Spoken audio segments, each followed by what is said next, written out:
I like to go running outside, but I'm not as dedicated as some of my friends. If it's too cold or the weather is not great, I might change my mind. Here's a program that asks the user for the temperature outside in degrees Celsius, and if it's below 5 degrees, then it tells me that it's too cold to go running. But it turns out that I would be willing to go when it's a little colder, as long as it's not snowing. But there may be a point when it's simply too cold to go, no matter what kind of weather it is. So I could update this code to handle these cases. So for example, maybe I want to say, if it's less than 5, I'll ask some other questions. And I'll just put this note in here for just a minute. But I'll say, if temperature is less than minus 15, then it's just too cold to go. So let's run this and see how it works. What is the temperature outside? If I say that it is 12 degrees, it says enjoy your run. Great. If I say that it is 3 degrees, then it's going to ask me some other questions. Perfect. And then finally, if I say what is the temperature outside and it's minus 20, wait, it says ask some other questions. That's not right. Let's see if we can understand exactly what's happening here. I'm going to put a breakpoint right on that if statement, and let's run this with debugger and watch it. So this time, when I type in minus 20, and I start to step over this, I can see that the first question it gets asked is temperature less than 5? And in fact, minus 20 is less than 5, so it asks some other questions rather than going down here. This is a problem that I need to be on the lookout for, and I can fix it by putting these in a different order. I need to ask for that minus 15 one first, and then I can ask for this other one. So now let's run this, and if I put in minus 20, it's too cold, don't go. Or I can run this again and say 3 degrees, ask some other questions. Okay, so we've solved that problem, and now we're ready to ask those other questions.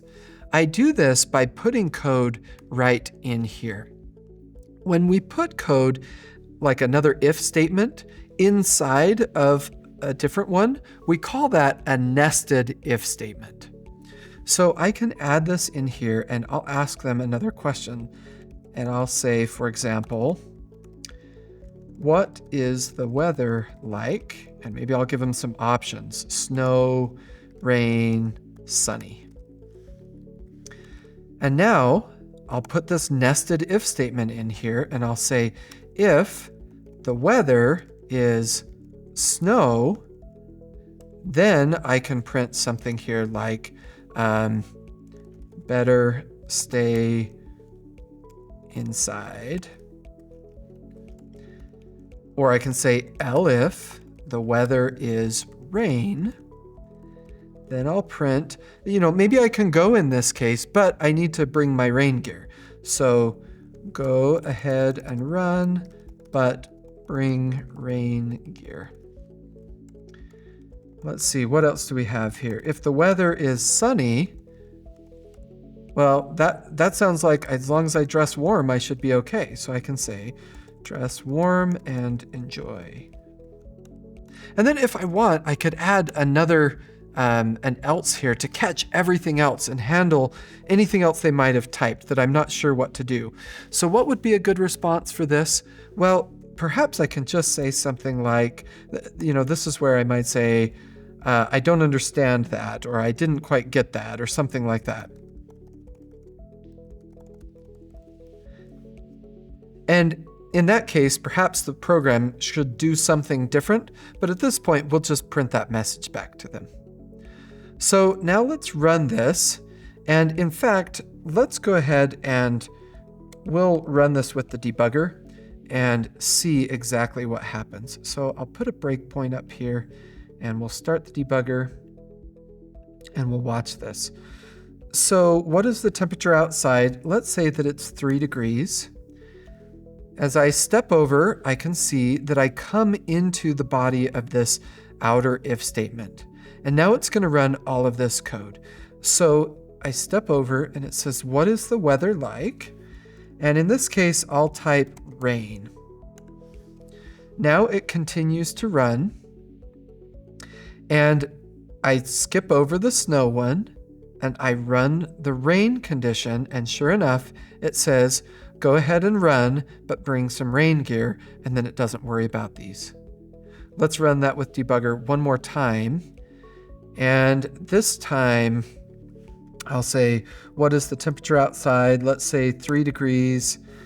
And when I get asked for the weather, maybe I'll type in something that it doesn't understand, like tornado.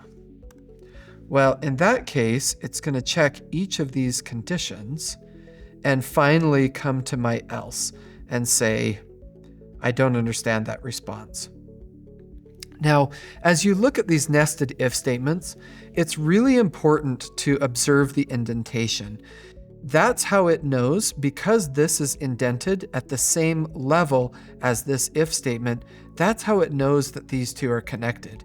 If this were indented back out here, it would think that this belonged to this if statement up here, and that's not what I intend.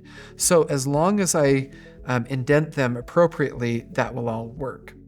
As you can see here, I can put any code that I want inside of an if statement, including other input or print statements.